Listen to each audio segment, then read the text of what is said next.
What's up, everybody? Welcome to another episode of Game Dev Unchained, the #1 game development podcast about game development and the lifestyle thereof. I am your host, Brandon Pham, and with me, a special guest, Max Fink. How you doing? Pretty good. How are you? Good, man.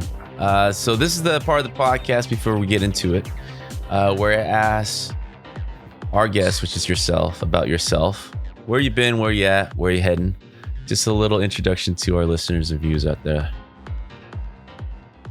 Yeah, I've been Max. Some people know me from the Battlebit thing. I think you didn't say it, but I'm the Battlebit developer. Well, one of the guys. I have been here all day. I'm probably heading like in a few hours there, and I'm coming right back here. Oh, wow. That's pretty much only thing I do currently. Yeah. Perfect. All right. So, man, where to start? All right. So you guys are having quite a moment right now, right, with BattleBit Remastered. And I guess the best place to start is from the beginning. So as far as we can tell, at least from the public information domain, there's 3 of you guys that have worked on this, continue to work on this.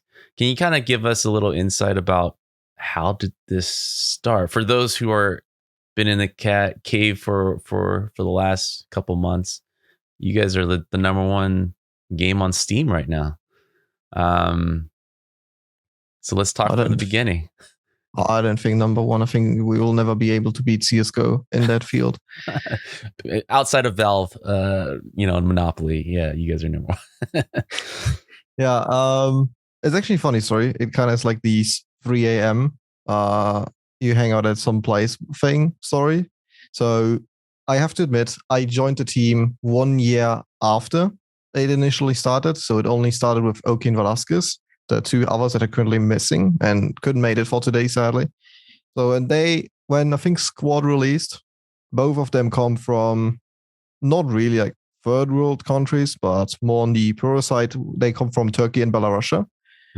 So they only had really bad hardware, and they all wanted to play squads. They've been huge Battlefield fans, and their systems never could run the game. So they just came up with the bright idea, okay, we know how to do some things in game development.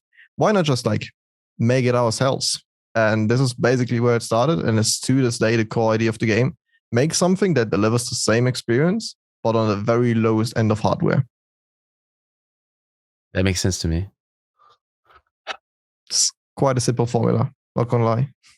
Well, I mean, this is funny enough that you mentioned Valve and CSGO, right? I mean, this is like their mantra for the longest time. It wasn't until recently that, Counter-Strike actually somewhat looks pretty good, right? But for the longest time, performance was king. And especially shooter. I think most people who play competitively want that 60 frames per second experience or above. There's a clear difference when it isn't. Another game that references this, following kind of like the Valve way of thinking, and fair enough, Call of Duty as well, right? But Valve kind of originated at this. It's Valorant. Valorant is low graphics, stylized graphics, but minimum spec is kind of like their key thing for development. So when you mentioned, you joined the team a year later, how many years ago did the development of this game actually started? Funnily enough, it started in 2016. It goes all the way back to 2016, and I joined somewhere the end of 2017. I came from a different background. I used to make mods for games. I was not really a game developer, so I kind of just dropped into it more or less. And I was just doing mods for other games at the time, just for fun little projects. And I heard of Oki because I came in touch with the Battlebit project back then. I heard of them, hey, they need help with vehicles. And I made a lot of vehicles back then.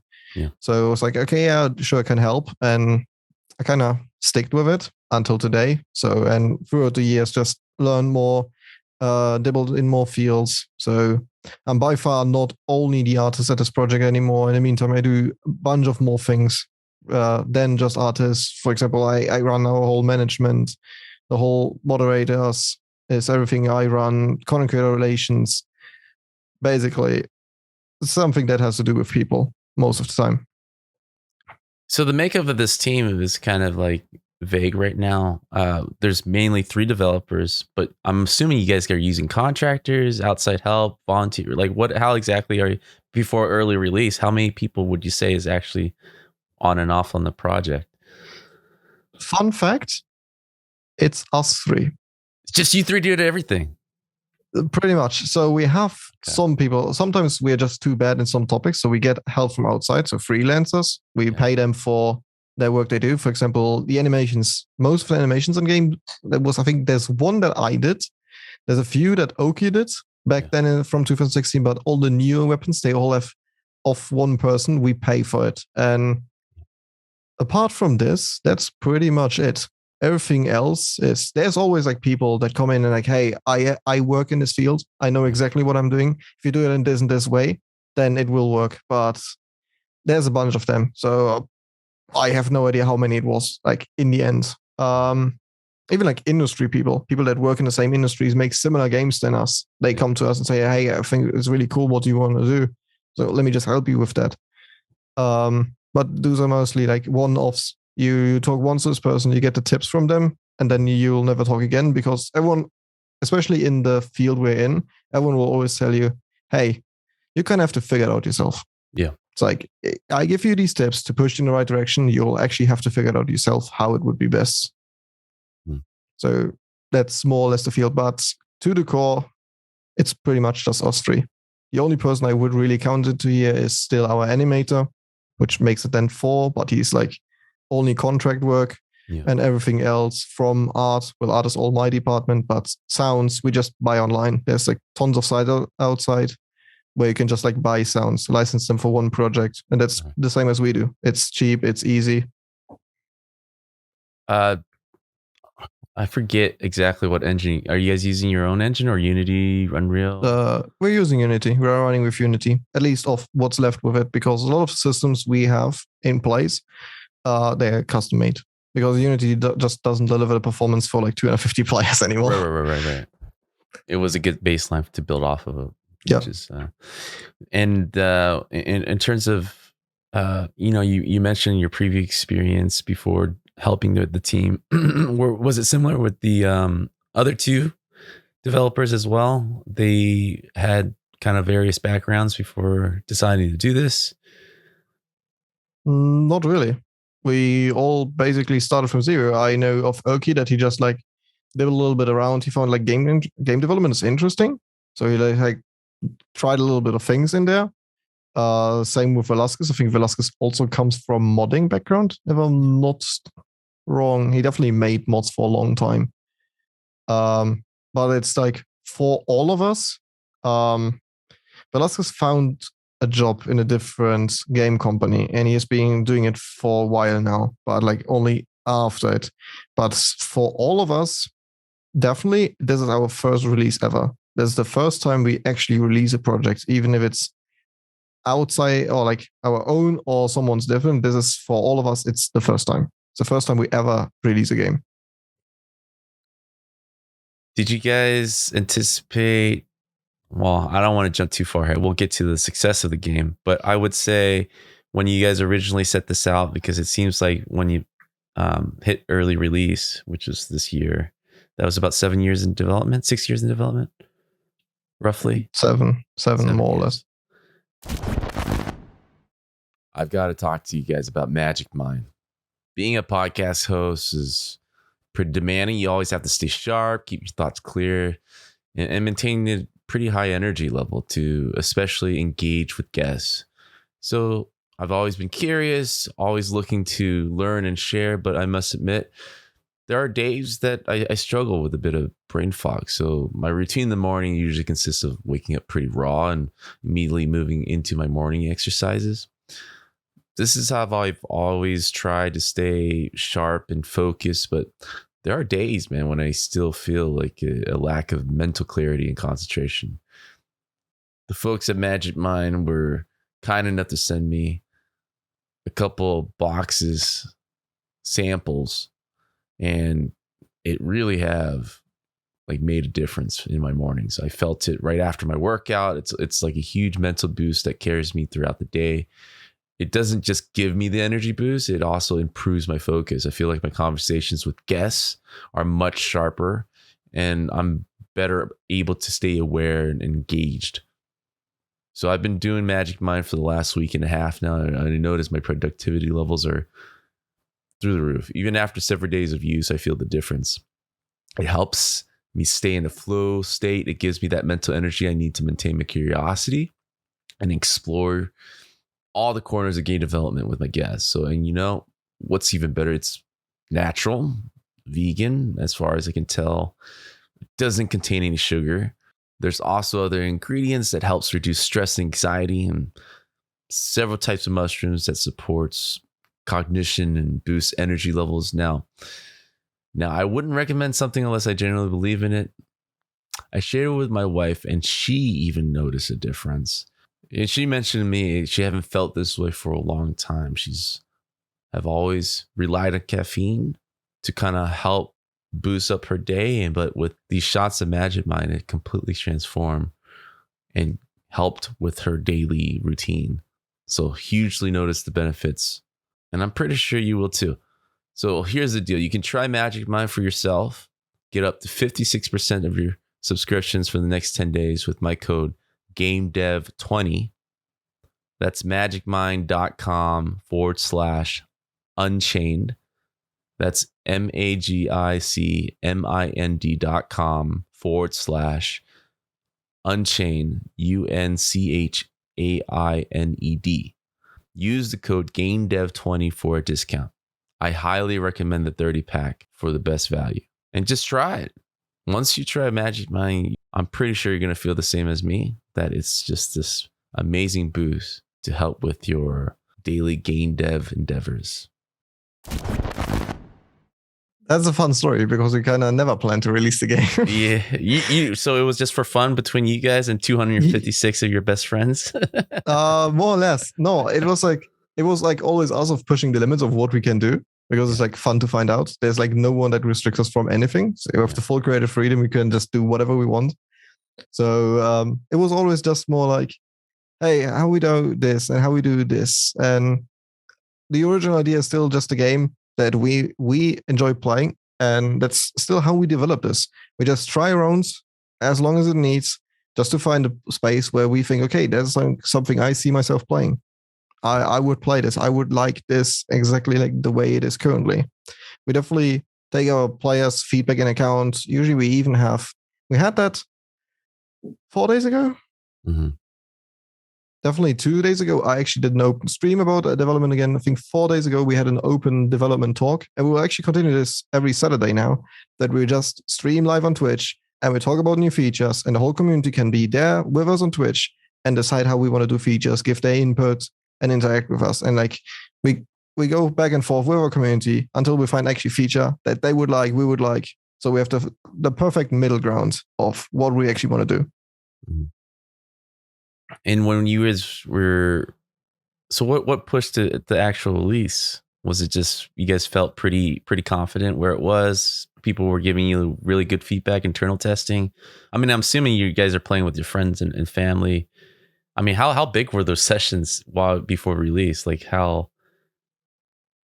So you had 200 people just around playing, or was it always like 10 or 20? It was actually fairly small. So the game it kind of released already in end of 2016, early 2017, somewhere around that time. Okay. So there was some small community around the game, but we did for all these. When did the game blow up? 1.5 years ago. Before the game blew up, really, we actually had like the same as we did in the whole last 1.5 years. Still the same playtests, but usually always like at best with 80 people, like all from community worldwide. And we just played. Everyone knew each other, so it was like really cool. I knew everyone that was playing at the time because we all like hang out with them in a Discord all the time. So it was really cool. It was a really close thing. And then the game kind of blew up in January because some other game company did release a game that people didn't want that way. So I won't blame them for it because I definitely know it's not their fault. It was definitely on somewhere else because no game developer ever would release a project like this. Mhm. Um, so yeah, it blew up. There's still a voice recording from us from that time in our staff chat somewhere where we absolutely freaked out because we have never seen 600 players in the server. Yeah. So we actually had never more than 2 servers running. Game source running. So we absolutely freaked out in our small team that, oh my God, we have like so many people playing now. What do we do now? Yeah. And it was like the initial switch for that is that we switched to the Steam playtesting. Before you could request the beta key from us, you would just get it for free and then get the beta access. And then we switched to playtesting and suddenly everything was different. Like way more people could play the game because it was way more accessible. You just go in Steam, request access, and you have access instantly. You can just play it. Mhm. So it was insane for that hype and helped us like in the end actually come to the size that we have been before we released this project. So when the open beta testing for community building, was that like a kind of invite only? Was there like a buy-in to kind of get access to you guys before it blew up? Like how did you guys actually get that going? That beta was actually, it was more or less just here's a message in the Discord and we will send you a key for the game so you get access to the beta. That was it. That was everything it took to actually get access back then when it was still like in development. Because it was like always small. It was always our fun thing and we developed it with our community, which more became family down the line.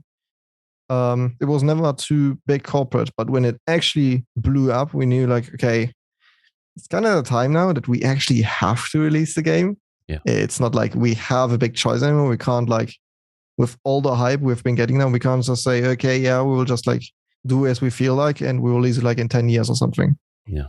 But That it was was the not first really time an option anymore. monetizing that official blow up. That was the first time you guys like, let's put a price on it. And Not even.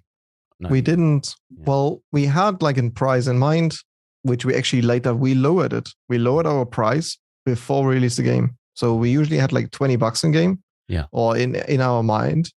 And I think around 1 year ago, we actually lowered it to 15. We said, okay, with how many people we're getting now, we can actually go a low price, which will make it more accessible again. Right.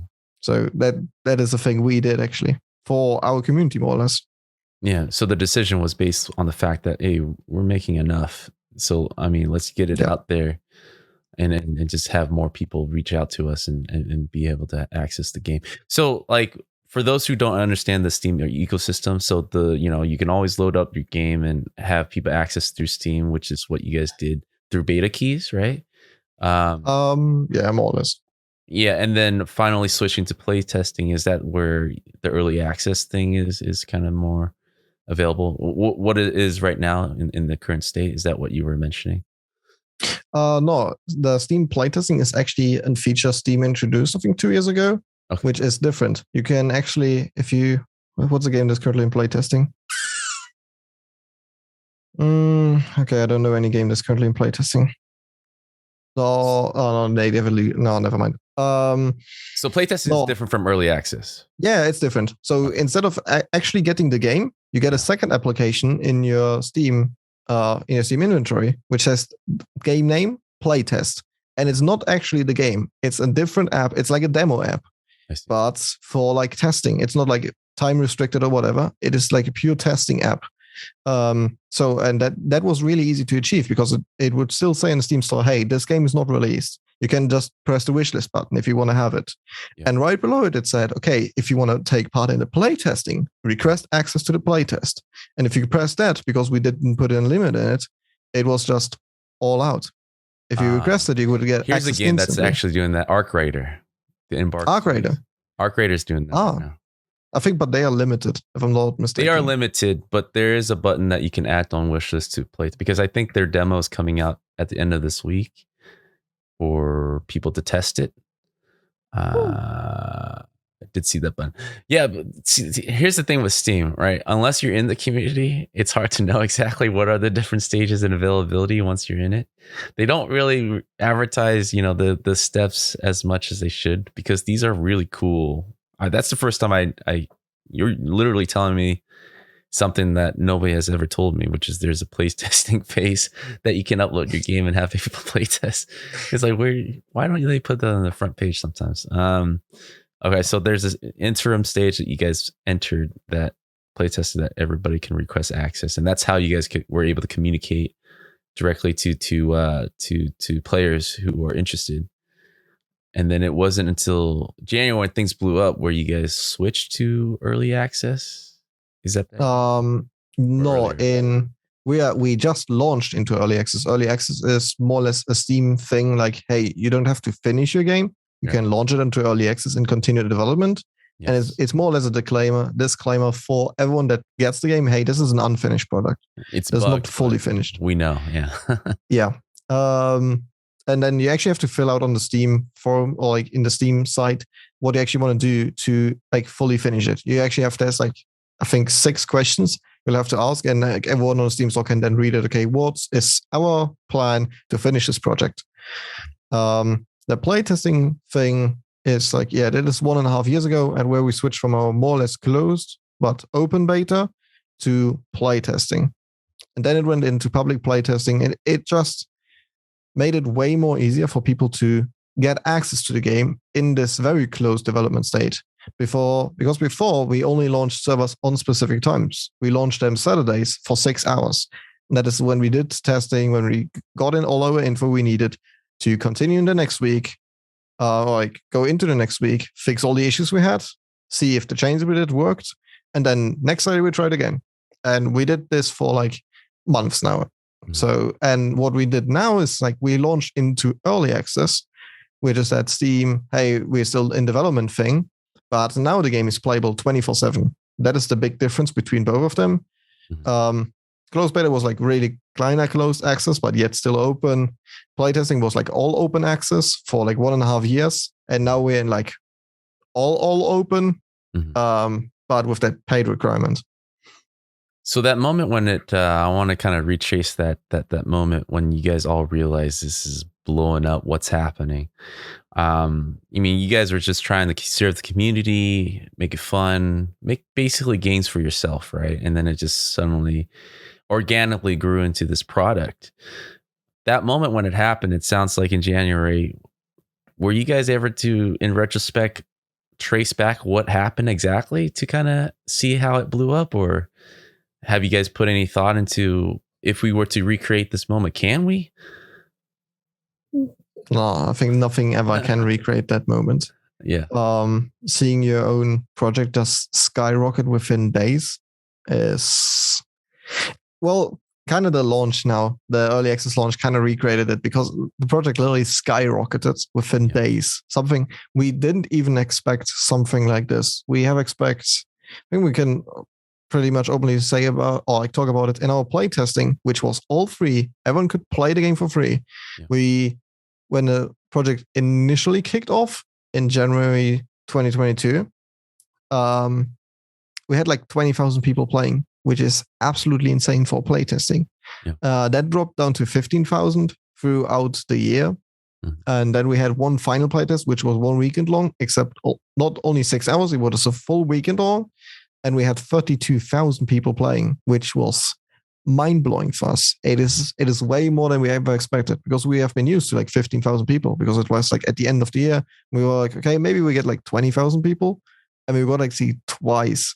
So, we went to 32,000. And then, okay, well, next week we launched the game. It's paid then. Maybe 15,000 active players, like at the same time. And, well, we just, after now 1 week of launching, we're like 1.5 weeks in now. Yesterday night, we just peaked again with 87,000 people, which is insane. We are far away from 15,000 now. We have not hit 15,000 yet. We have never gone so low as 15,000 players, which is insane. Yeah. Well, it's a testament to you guys' game design. it's a fun game, and there's so many elements to the game that's impressive. Where, there's 3 of you mainly. The idea that this was more like a pet project, just a hobbyist project, for yourself, and then letting some people in that eventually blew up. I guess, one question before I move on is like those people who were beta or playtesting before, were they converted into just owning the game, or were they have to go through the process of purchasing? How did you guys handle that? So there's some recordings of people like from way back then, but because we don't have any publisher, we don't have any investor, we don't have no sponsors, no nothing. The project itself was either financed from our own pockets, Yeah. or later down the line completely community financed. We had a Patreon running where people could donate, and one of the benefits for donating there is, except some other rewards in game and everything, was actually a copy of the game on release. So sense. everyone that helped us to this point actually got the game for more or less half the price than what you have to pay now for the same content. You can still obtain the content if you buy the supporter pack, which we released with it, but everyone that supported us way before, and you could only have donated once. You didn't have to stay donating every single month. You could just do it once, and you would still get the whole game. And everyone that is there has got the game now. Yeah. How did you there's like a million questions going through my head because what you guys are doing, I mean, we hear stories like this from the indie community, and I feel like I'm always a huge proponent of support for teams like yours that are small but also very agile, but in a lot of ways moving the industry forward, away from the traditional way of doing things. Like you mentioned before, usually you have a publisher, investor, right? And it can be a pro and con to that, obviously. And the con is you guys you wouldn't be able to do what you guys are doing, take your time, foster your community, but also kind of make your own calls, without any outside pressure. Right. And, and at the same time, play around with the pay model, get it to the point where it feels like it works for them and it works for us, in terms of your community as well as the developer team. You mentioned it before, like some of your team were and yourself were balancing different things while developing this game. I hope that because of the success, things have changed. When did things change for you guys, or decided to change, or realizing there's a huge change with the success, like a successful product now? Your outlook for the next 5-10 years, or continuing in terms of time spent on just this project now. Could you describe kind of like that moment for yourself, at least, of like, all right, now I can really seriously just think about this game all the time? That's actually funny because two of us, me included, still have a main job. We still have a 9 to 5. And I'm here in Germany, and I'm just an apprentice. And to learn in a company, to learn like that specific task you're going to do in your job, you go to school one day a week. Yeah. That is actually tomorrow. Yeah. I will wake up tomorrow at 5 a.m. and actually drive to school. I could choose differently, but I still want to continue this. I want to have my degree. I want to have my paper that then I'm a proper German engineer, which is very funny. Mm-hmm. But overall, to this point, there is some tasks, yes, we give away within the moderation team. There's a big team backing us with all the moderation, because moderating 87,000 players is a huge challenge and by far couldn't be done by us three. There's quite a big team. I think we have 50 people in this team now. Like 24/7, just seeing if you report someone in the game because he's doing any nasty things, he says like bad words or something, someone will check this and work on this. And there's definitely tasks we give away. I'm slowly trying to diverse my task into where we're going with some things, but overall, we actually don't want things to change. We are not planning to hire X amount of people. We're not planning to expand like this and maybe like collaborate with them. No, because it's a passion thing. It's not something we have to do. It's something we'd love to do. And more or less, we only have to pay ourselves. So we came from a zero budget. If we continue with a zero budget, that's fully fine with us. Yeah. So our main focus is only the game. Make the game as enjoyable as possible. There are consequences around. We don't care about them, more or less. So there will not be like, I'm the 3D artist. I will not hire like 2 other people that do my job now, and I will only do management or something. No, I will do my art things and I do my management. Yes, it might take time, but there's no one forcing us that we have to do like, hey, you have to do like 9 to 5. And if this isn't done by 5, there's a huge issue or something. No, Yeah. we're free. It's a hobby. Yeah. Like if it takes like until in the middle of the night, then it takes until the middle of the night. Who cares? Yeah. There's definitely a pureness to that philosophy. Just to kind of provide some background on my side, I went through the whole college, I went through studios, AAA, small, big, right? And what I'm finding myself in later in my life as a game developer is that I'm trying to return back to kind of like my college spirit of like, let's make games for fun, right? Which is what I find a lot, what smaller teams and indie developers such as yourselves are doing, is just enjoying for the pure fact of making entertainment. And if you talk to a lot of developers like myself, we kind of lost the way there. It become a lot more about the business, exactly how you kind of laid out there. In the 9 to 5, getting clock out at 5, and then I get to live my life, right? Which is for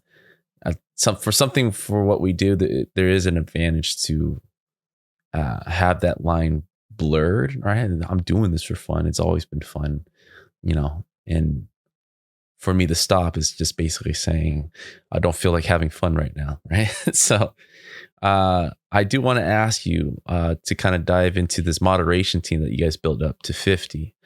Where did that begin? Like, how did that start? Was it because you guys were just with just the 3 of you, you guys figured, yo, this is just way too much work for all 3 of us to manage at first 15,000 people, and then it slowly grew from there? Can you kind of explain like the steps you guys took to kind of, what is this moderation thing? Is it a company? Is it groups of people? What is this exactly? It's more or less just a bunch of random people from the community who just think, okay, that's like pretty cool. I kind of want to help them. And because we mainly run on Discord and our main communication is still on Discord and everything, there's a lot of open chats. We have chats in various languages, and you need like, sometimes there's always that one person that acts funny.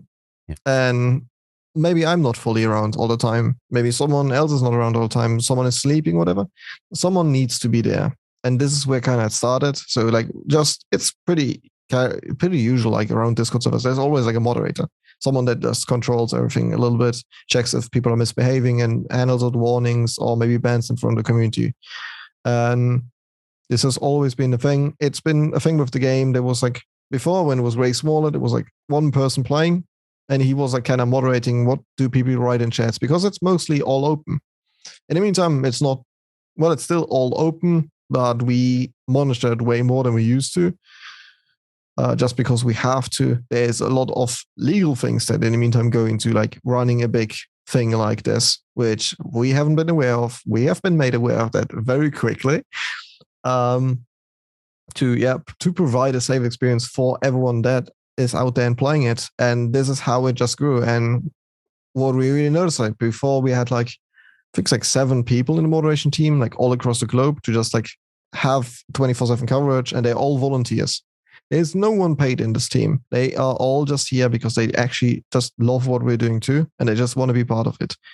So, yeah, and to not put like a huge burden on everyone and like completely shovel them with work like it would be in a 9 to 5, we just got a bunch more people. That is how we do it. So someone can take off, isn't here today, that's fine, because there's like other people too. Mm-hmm. There's no one ever left fully alone. So, yeah, and this is how we then grew it. With the more people we're going, the bigger the game grows, the more people we need in this team. So everyone can have some free time, doesn't have to be there all the time. And in the meantime, I think it's pretty much expected that we have a huge workload in this team. That's why I'm actually currently, in this moment, I think there's even currently an interview going on. I'm actually currently getting new people on that team because it's just so much work that we don't have enough people anymore. Yeah. To put this into perspective, if you report someone in game, there's not always a ticket going out to one of the moderators to check on it. Only if there's some weight system in this and like how probable it is that this person actually did this. And there's there's an interesting system behind this. But overall, we're currently getting 1,000 tickets an hour. Mm-hmm. 1,000 single things. Someone has to check on it. Did this person do it? Did he not do it? And then act on it. And 1,000 things an hour is too much for one person. It would be too much for us three while handling the game. So that's why you start to get people in it. So are you guys mostly doing this in Discord? I feel like I know Steam has a bug reporting system as in place. Are you guys using that as well, or what else are you leveraging to kind of get this reporting system up? No, we have made internal tools. Okay. I designed them, Oki programmed them. We have a bunch of internal tools, own apps we built just for this purpose, which we will hand out to moderators once they join a team. But yeah, a lot of it goes still in our Discord. There's a lot going on in our Discord, especially like all communication is done in the Discord. We are there like all the time. In our staff channels, there's always people. There's always those that are currently around. They usually hang around in the staff channel just to communicate with everyone else that is currently online. Okay, what are you guys doing? Do you need help in this? Is there something I can take over? Like all these things, which is it's interesting. As soon as you get like really dedicated people in it, sometimes things just run themselves. Like everyone be like, okay, I don't wait for my supervisor to tell me where to go. I will be like, hey, do you guys need help here? There's another question I have for that. It's regarding to in terms of after developing something like this, that you guys built kind of like this ecosystem that a lot of studios with experience have set kind of the foundation. You guys are doing this organically and intuition wise, just having it there in place. And the main purpose is just serving the community, making sure that the people playing the game are enjoying the game and continue to want to play the game. It's such a simple concept, but a lot of games nowadays just simply aren't doing that. I mean, your guys' own frustration. I mean, obviously you guys are very big fans and inspired by a lot of shooters out there. Your fan base seems to kind of be responding the same exact way. I can even equate it to like there's a lot of feels like there's frustration out there that these games that are currently available are not serving, and you guys are serving them well. With game design being the forefront, right? Being the main objective.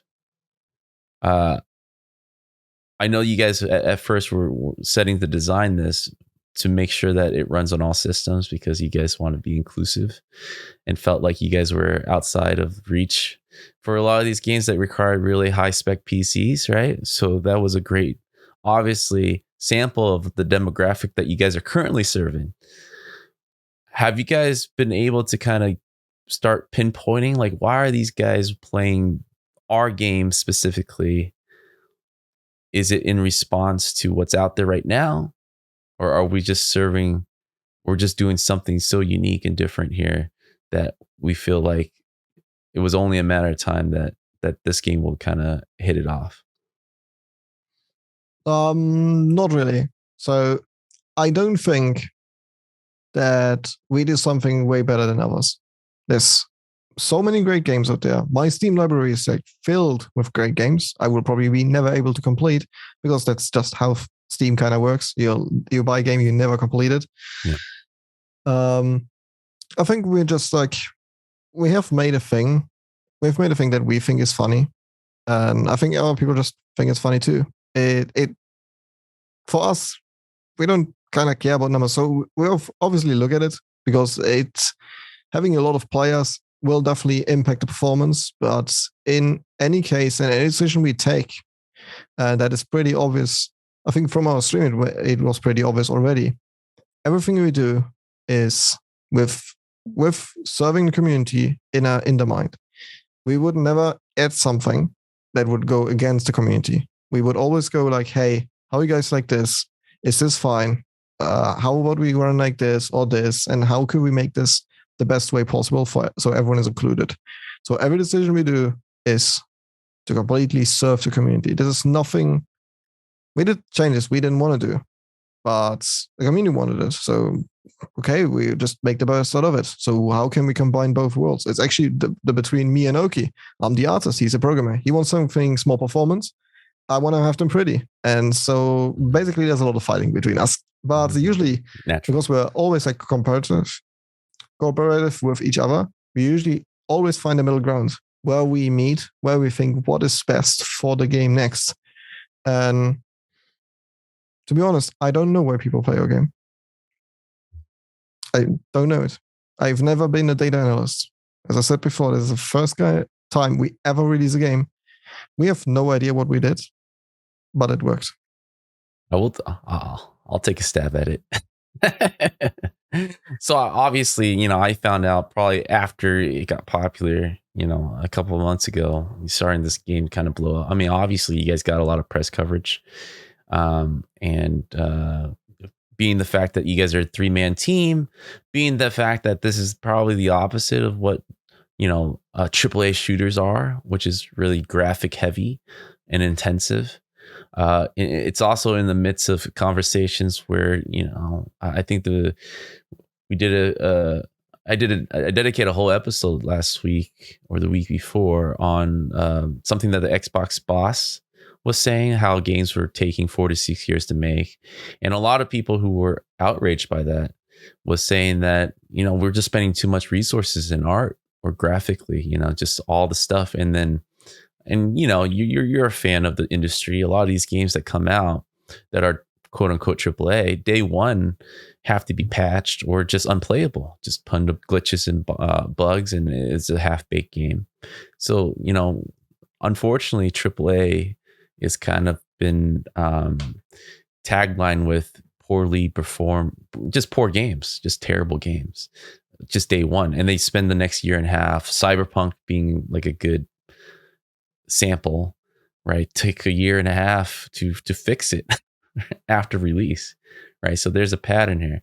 So what's refreshing about you guys is you guys just went, it's not graphic heavy, right? It's all about design. There's a shitload of people in the server, and people are genuinely just having a lot of fun. Also, it has I would love to kind of hear your thoughts. People are like compared to Roblox in terms of the looks of it. It's also a time where Roblox kind of went and was built off of kind of Minecraft, not the system, but like I felt like it was an era of like how graphic shouldn't be like priority, and it should be gameplay, right? So I felt like you guys came at the right time, and mechanically everything feels great. You guys did a great job just nailing like the inspiration that you guys are drawing from, and combined it in a way that was just pure fun. And I think it capitalized it on a lot of the younger generation, kids who are playing Fortnite and Roblox, find what you guys made very inviting, right?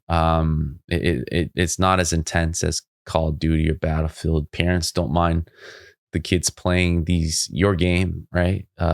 It's not as violent, even though you are shooting each other, but it's approachable. So it's from the books of Nintendo, approachable graphics, fun game design, right? So this is definitely an audience that's been starving for a while for something new, and I would say successfully, you guys did something better than a lot of AAA games. You play Warzone. I play Warzone all the time.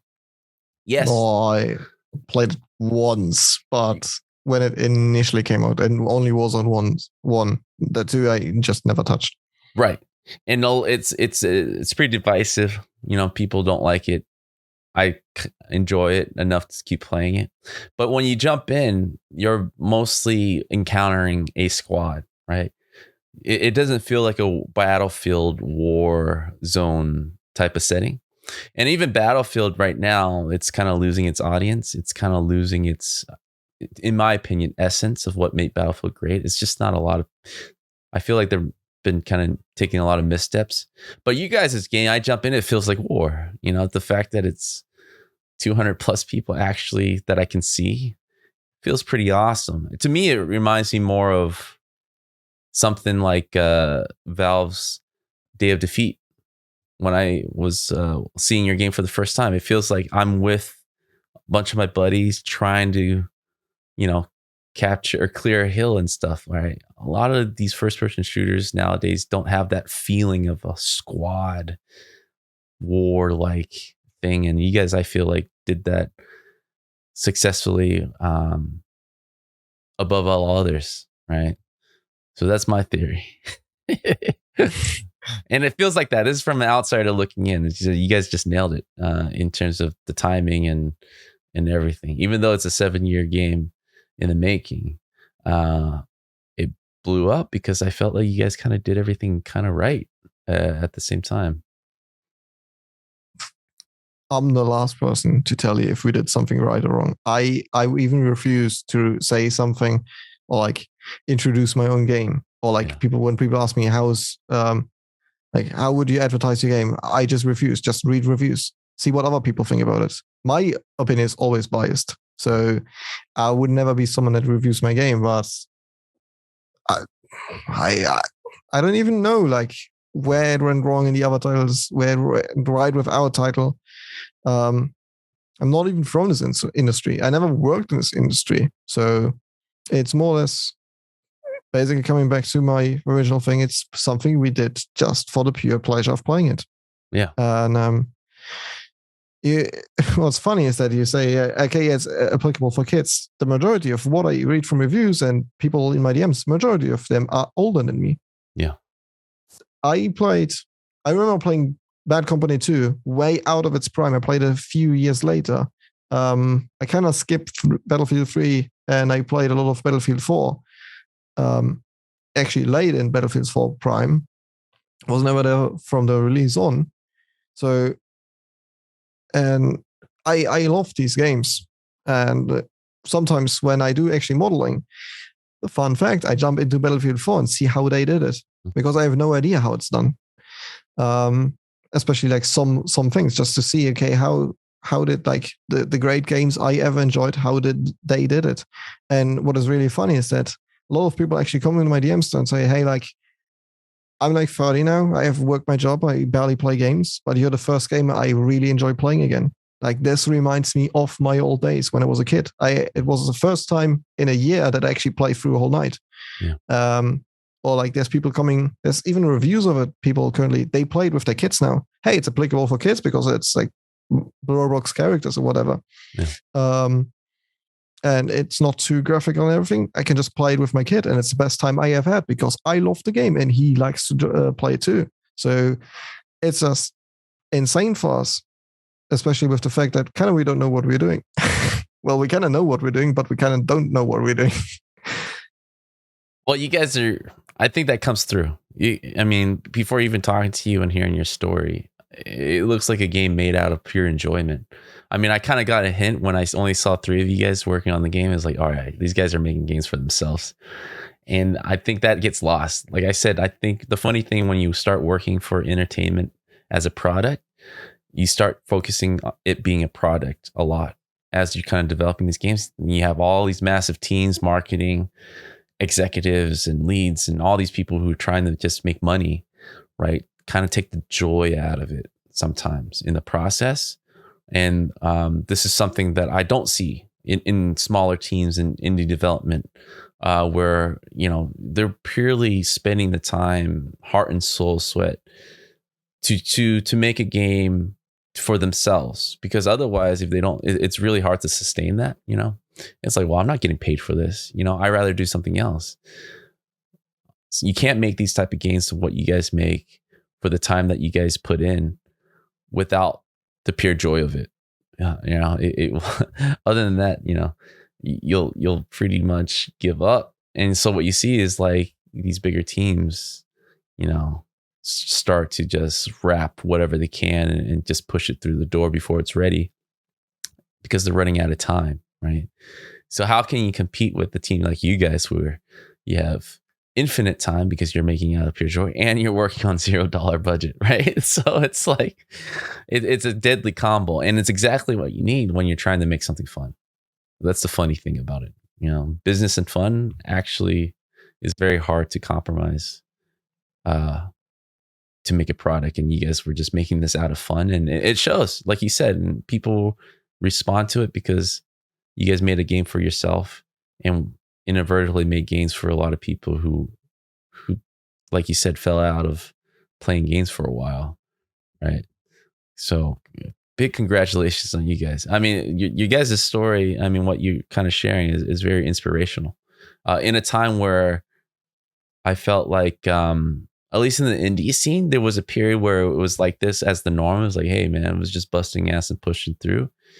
But now we're, in the last couple of years, and I don't know, I would love to kind of dig into this subject with you guys, where even though it's a small team, they look towards publishers now. There's indie publishing, there's indie investment, right? Just to kind of lower the risk.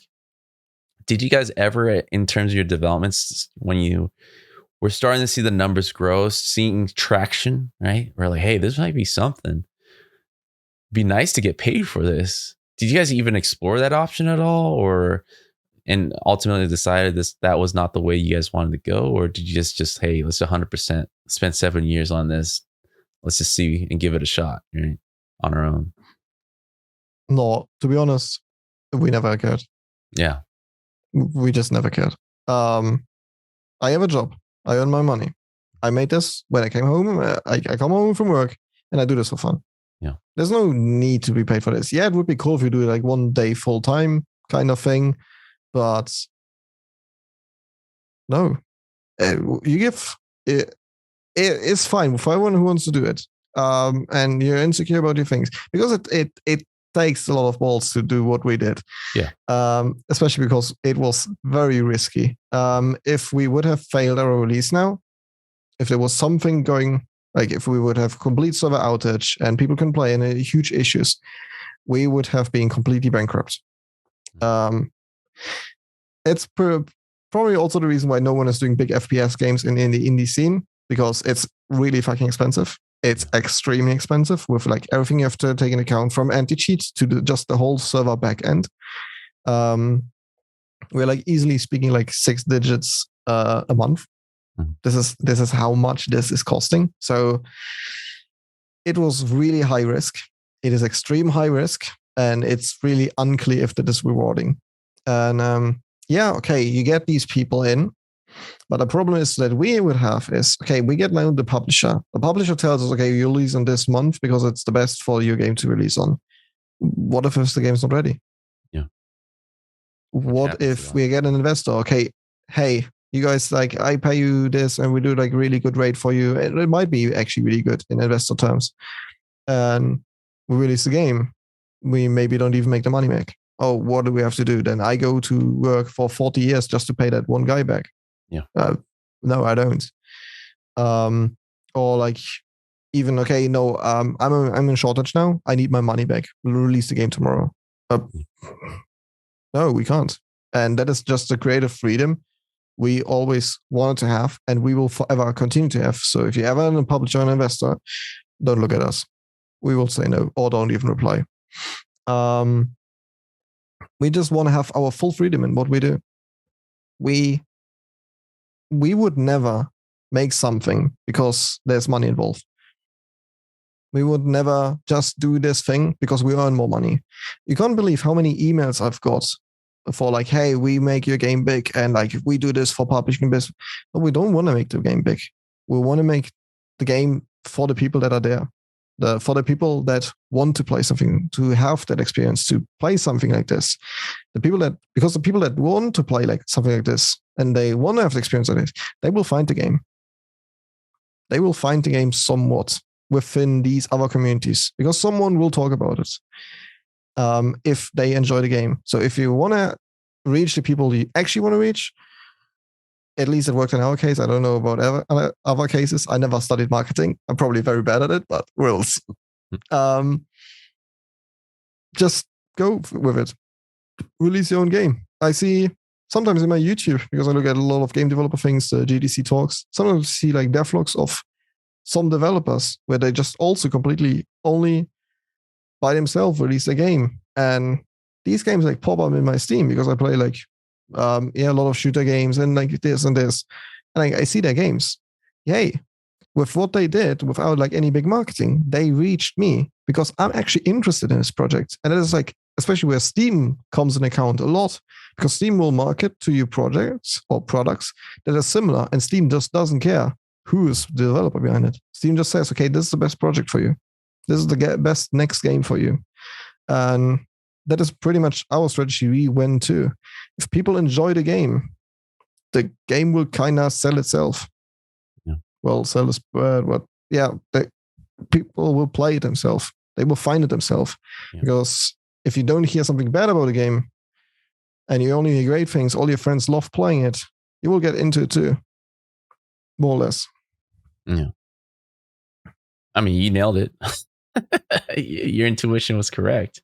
Everyone who wants to play. So you guys mentioned like that big bump initially from 15 to 30, and now you have 80,000 concurrent players, right? Were there anything in the traditional marketing media press that helped kind of you feel boost things up? Was it the streamers that were helping? Was it the media outlets like journalism that was helping? What do you feel was the biggest contributor to your numbers starting to like really increase? So everything to this point is just, I think in marketing terms, it's called guerrilla marketing. It's more or less mouth to mouth. Yeah. It's just because people talked about it. And there was that content creator, Blue Drake, who like initially kicked a lot out, and we're really thankful for him. He did a huge thing, but overall, everyone who wanted to play something like this, everyone who's interested in that field, he found the game himself. There's so many people currently, like in Twitch, playing. We have like the highest people that are within Twitch, the biggest streamers around. XQC and Summit 1G. We had Shroud. We have Lyric. Like all the people that are really high end, and a lot of people watch, and they're really known for playing FPS games. They just come into Battlebit and chill. They just play the game. Like for days and days. Like every evening, you see the same people over and over. And it doesn't matter if they're big people or small people. And they never ask us for keys. They just bought it themselves. Yeah. Because they want to see it. We almost no one is asking us for keys, to be honest. There is quite a few, but most of them are actually like really small people where we can understand it. But all the bigger people, they just don't ask. They just come in and play. And it was always like this, even through the whole playtesting. People just come in because they want to see what it is like. They only hear like great things about it. They want to see what it is like. So, yeah, everything to this point. The only actual money and effort we spend into marketing is that we have been invited to DreamHack now 3 weeks ago. The only money I ever spend in marketing is actually getting these stickers. Mm-hmm. I spent $24 on stickers, and that's all money we spent in marketing so far. And I paid it from my own pocket, so kind of we didn't even spend it. It's perfect. It's marketing at its best, which is no marketing at all. So when you guys were, the word of mouth is always king. Obviously, if it's fun, it'll speak for itself. People who are looking to play these type of games will find it. And it's going to carry through. The crazy fact is still in early access. I mean, you guys haven't officially released the game, and so it's only going to get better and bigger. Just following the principles you guys established, just serving the community and constantly asking for new features and running that through your community to kind of get it 100% where it needs to be.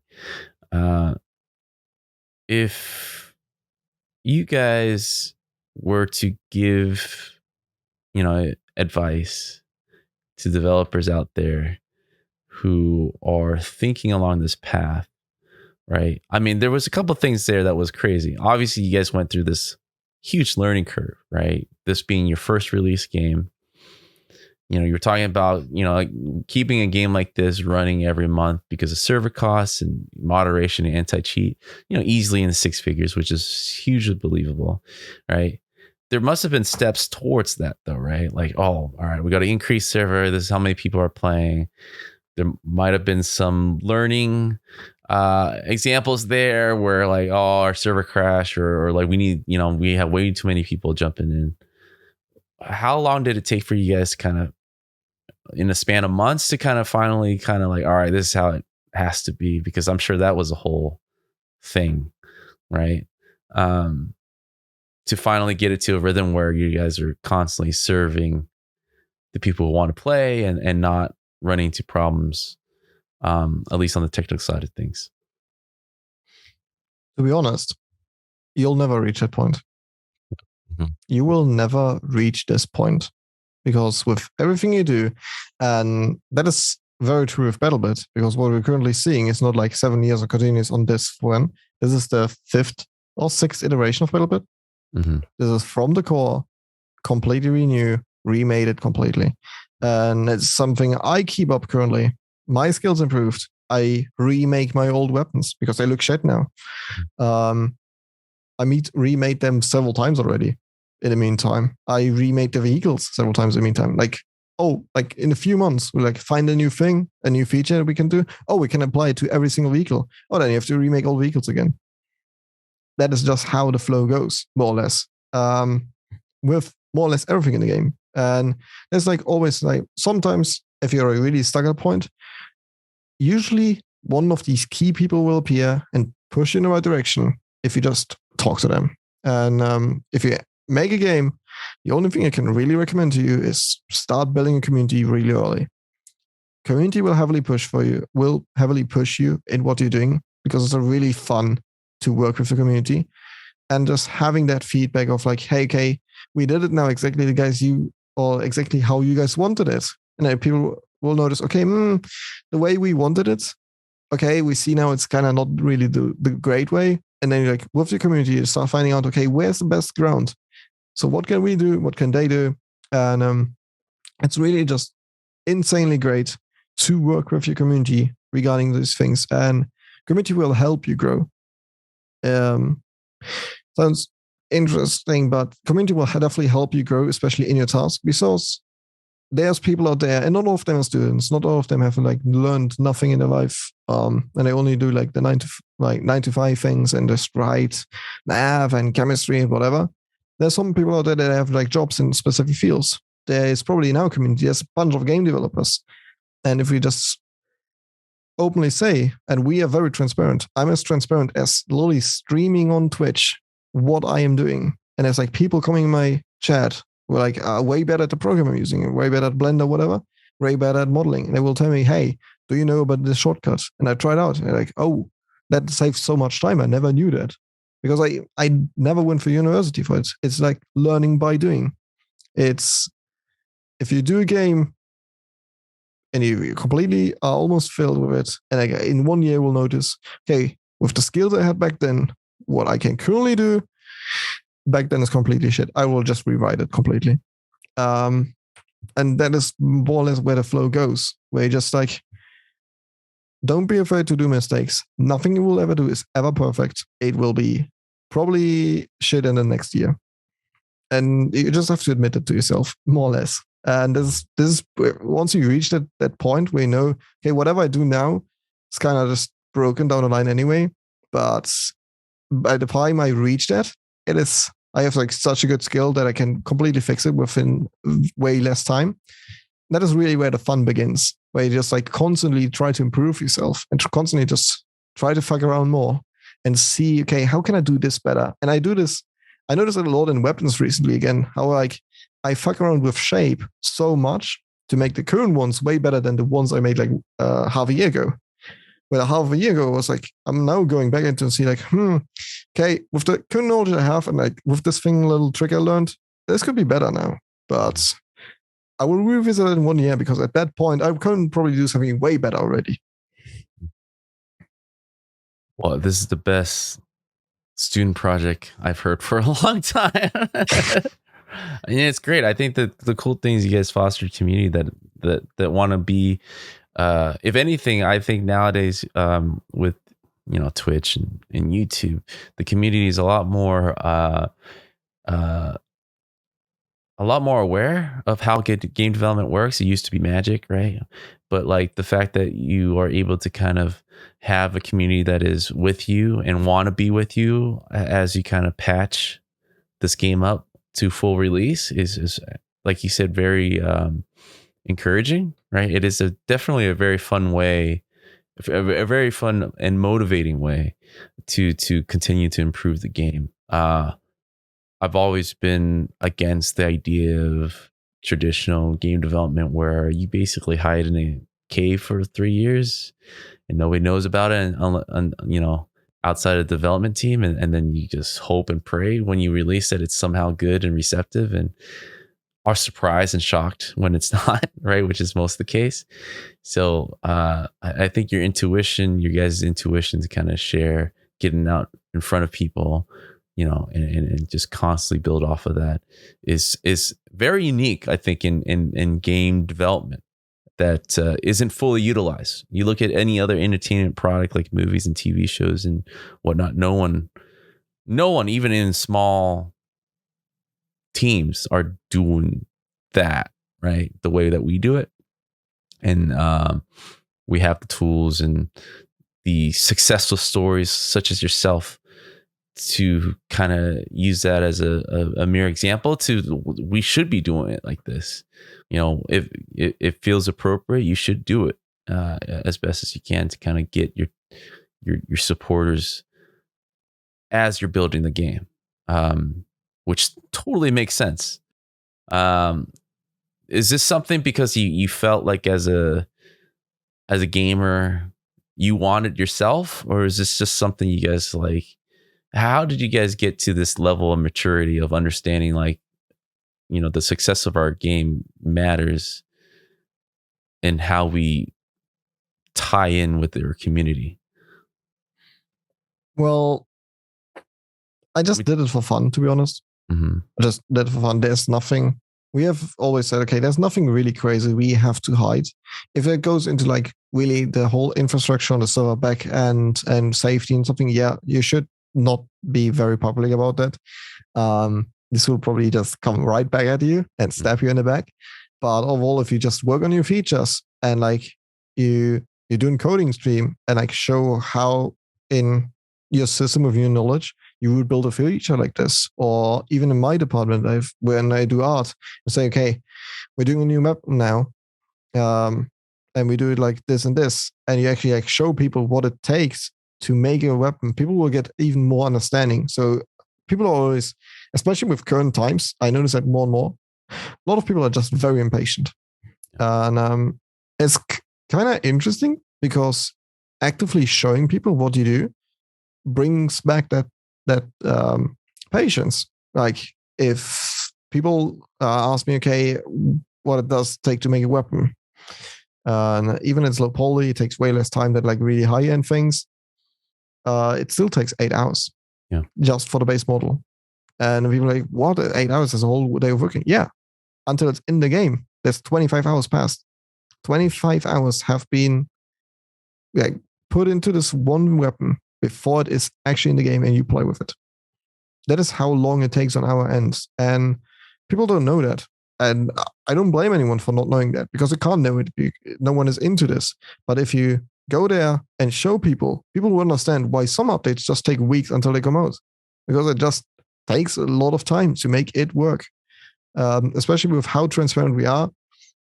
We have even more level live ticker. Every time we publish an update in the Unity branch, there will be a small update note thing. My brother's coming out. Wait, let me open the garage for him because I'm close to it. No worries. There we go. Yeah, I left home. Yeah, there's a live ticker, and every time there's an update pushed, people see it. It's not yet in the game published because you'll see it when it updates in Steam, but you see exactly what we did because we always write the text. Okay, we did this now, and then we did this, and then we did this, and then we did this, and we adjusted this and this, basically, and fully transparent. There was even like streams where me and Oki sit together. I make my models.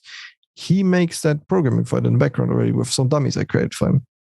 And we were like co-developing that one feature, and everyone was there live with us to see what it takes and how many trials and errors it is until it works properly.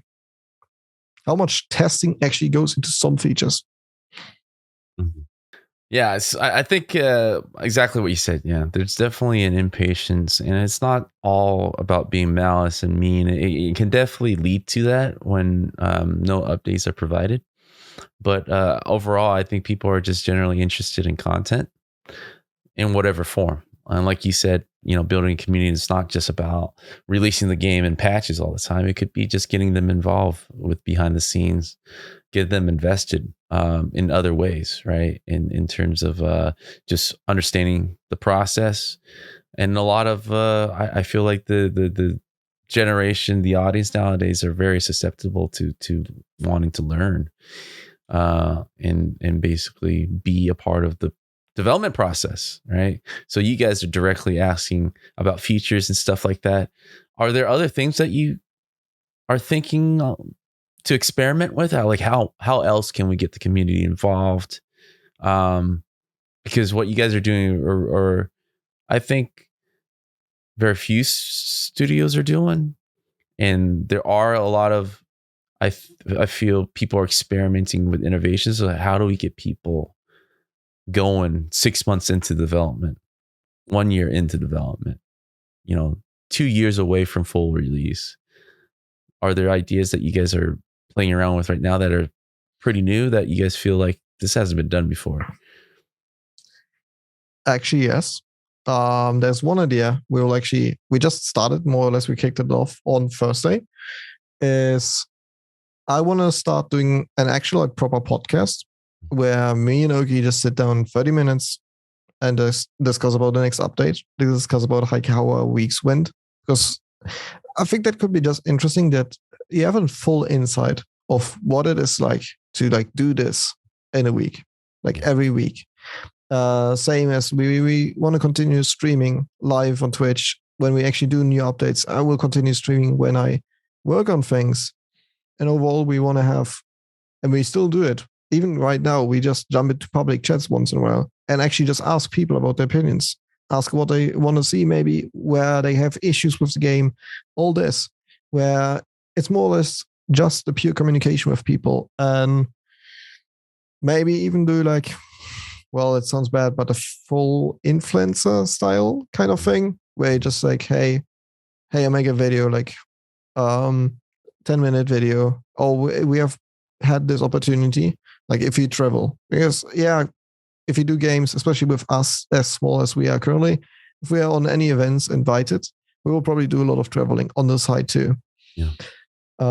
If you just do small videos, okay, what is it like if you actually travel there, and not only the fancy things, even the bad things. Okay, what is really bad about it? And just being fully honest, okay, it actually takes this and this amount of effort doing something like this in this style, and just being very open and public about what we are and who we are. I think that is something we can definitely expand in and make people actually aware of what it would be like and what people will get into. And even for those who just play our game, okay, I want to be with this game and I can actually be close to their developers, because usually I watch the developer streams too, because I think that's really interesting. Usually it's just 3 people sitting on a round table. Mm-hmm. Have you noticed that? Every interview is actually just 3 people sitting on a round table. It's extremely funny. Whatever you watch from whatever company, it's always that. And here, well, it has happened through this whole podcast too, and you can just leave it in if you want to, because I wouldn't blame it. I leave because I just still live at home. Yeah. So there's my full family and everything around me, which is completely nothing. They have nothing to do with the game. I'm just the only one that does it still for his hobby. So and it's the same for Oki and Velasquez.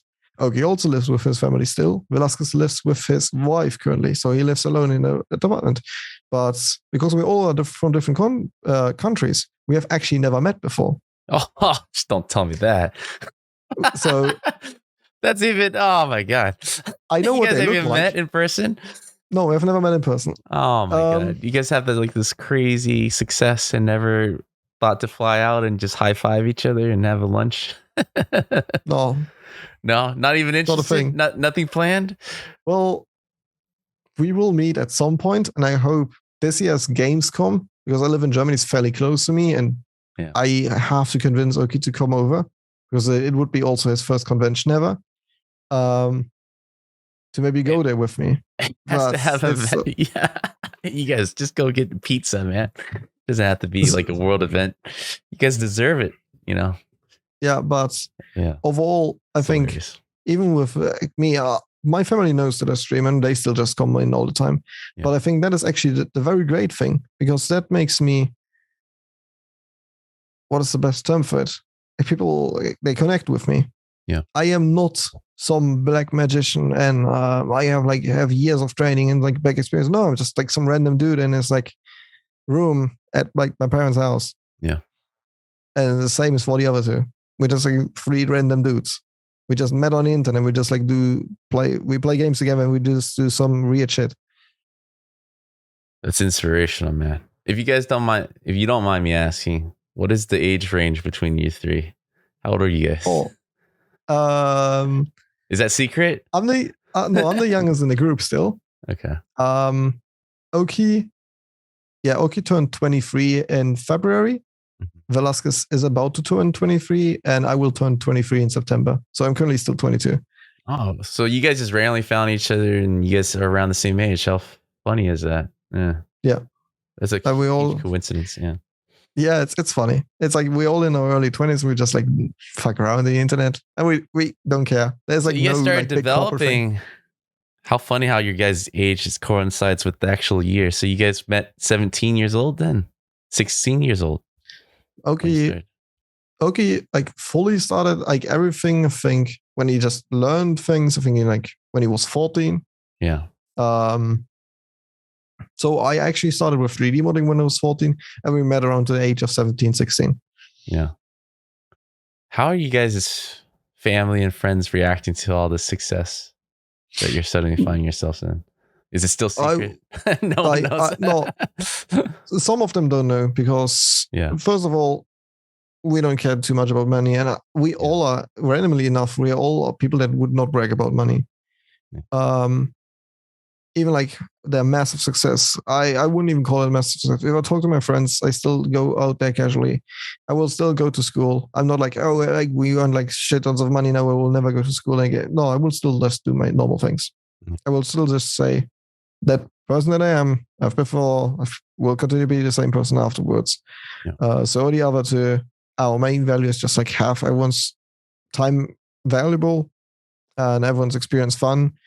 And even though it would be really fun, because I'm a huge car enthusiast, just earning a really expensive sports car, I will probably just never buy one. Yeah.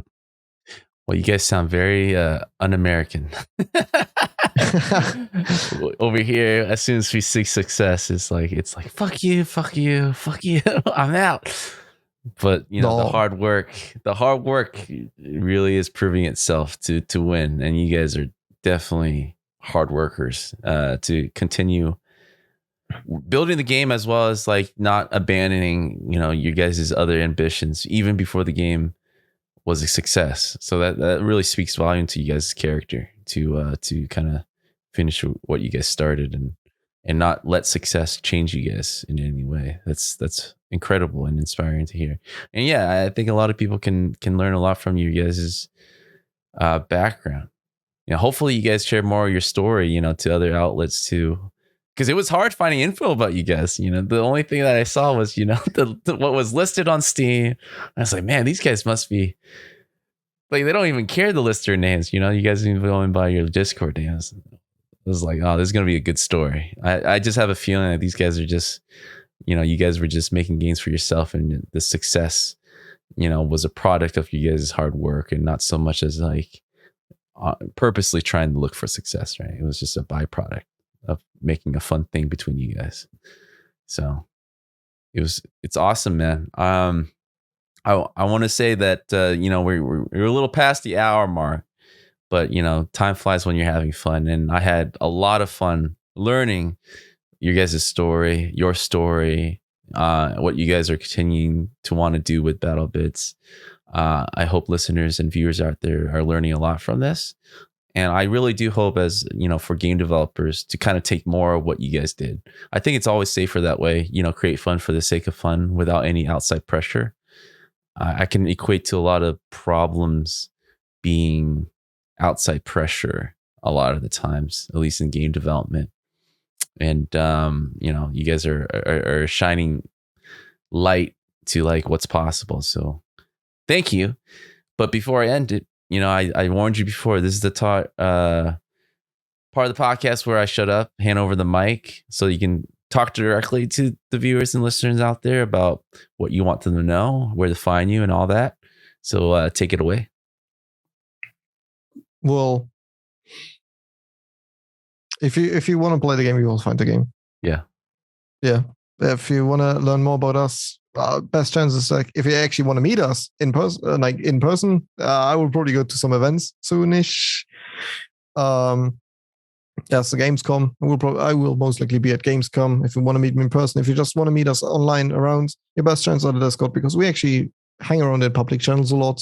If you just want to see like actually what we do behind the curtains, which is not really behind the curtains because they are like we don't even have curtains. Just check BattleBits. There's on Twitch it's BattleBit official. There's our Twitter, BattleBit game. You'll find us. You'll find us. Well, there you have it, guys. If you want to play it, you do the work and find them. I want to thank you, Max, for coming on. It was a pleasure. And for those, links will be provided in this show description to make it even easier, right? Maybe I will just say if you want to play them, just find them. But I'll make it simple. But thanks, guys, and see you guys all next week. Hello, everybody. Brandon here. I want to talk to you today about something very special. We've been on this wild ride together, haven't we? From my early days as a senior employee, feeling a bit lost, all the way to leading multiple studios, transitioning to smaller indie teams and to the mobile industry, and now running my own game studio for the last 6 years. Throughout this time, you've been here listening and learning along with me, sharing this never-ending journey of discovery. This year, I'm kind of on this quest of meeting serial studio founders, discussing acquisitions, or exploring what it takes to grow a studio to over 100 developers. I've always tried to find an exciting topic to delve into, and every year is a little different. The focus is a little different because that's where I am in my career currently, and I want to be able to share what I'm learning with you guys. So I've always been dedicated to asking the tough questions, bringing you insightful answers from industry leaders and experts. And now I want to share with you how I'm applying these answers to my own journey. This is why I'm excited to announce that for just $1.99 per month, you can now subscribe to our exclusive content series. These bonus episodes will give you a deeper look into my personal experiences and how I'm putting into practice what our esteemed guests are preaching. It's more of a personal side of the journey that I hope will show you that we're all in this together and we're all continuously learning. Whether you're a game developer, studio founder, or just a passionate gamer, there's something in it for everyone. By subscribing, not only will you gain access to this exclusive content, but you also be supporting the ongoing production of the regular programming. It helps keeps the lights on and ensures that I can continue bringing you top quality content and insight into the world of game development. The links to subscribe are in the description. Your support means the world to me and helps me keep doing what I love, sharing this journey with you. So show some love, hit that subscribe button, and let's continue this adventure together. Thank you all for your continued support. And as always, stay tuned for more exciting content. Until next time, this is Brandon, signing off.